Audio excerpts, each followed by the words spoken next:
አንዳንዴ በጣም የምትናደድበት ሰዓት አለ። ፌደራል የሆነ ነገር ተንቀሳቅሶ ለምን ልክ አያስገባቸው ነው የምትለው። ኖ I have conversations with the prime minister አትቸኩሉ። ቢያንስ የትግራይ ሰው እንኳን ምርት ሳይሰበስብ ግጭት የሚባል ለምንድን ነው ለማንሳት ሰው የሚቸኩለው ይላል።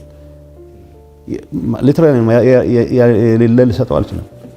እና ጻድቃን አንድ ጉዳይ ላይ እንደዚህ አይነት እንትን የተወሰደ ይሄን ጸረ እንትን እንቅስቃሴ ማስቆም አለባቸው፣ መታገስ ያስፈልጋል፣ ለህዝቡ ሲባል መታገስ ያለብን ይላል።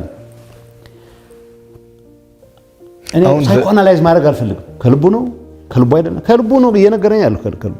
በተግባርም ሲተኩስ አላየሁትም። ሰው ተኩስ ብለህ የምትገፋፋው ደረጃ ላይ ከደረሰ የሚያባንን እሱ ነው። ተኩስ ብለው ግን የማን አጀንዳ ይዘው? የኢሳያስ አጀንዳ ይዘው ማለት ነው እንጂ ኤርትራ ህዝብን የሚጠቅም አጀንዳ እኮ አይደለም። ስለዚህ ይሄንን ግምት ተስከበተ የቲፒኤልኤፍ ሊደርሺፕ የምር ጥፍጣፊ ህዝባዊነት ቢኖረው ኖሮ ኤሊቱን ኢንጌጅ ነበር፣ ዲያስፖራውን ኢንጌጅ ያደርግ ነበር። ምን ገንዘብ ሲለበሰብሰብ ሲፈልግ ነው ዲያስፖራውን ኢንጌጅ ማለት። የድርጅቱ ማጠናከሪያ ይላል ደክ ማለት ካንሰር አጠናከርከው በቃ ይሄ ሊደርሺፕ የትግራይን ህዝብ የተጣባ መዥገር ሆኗል።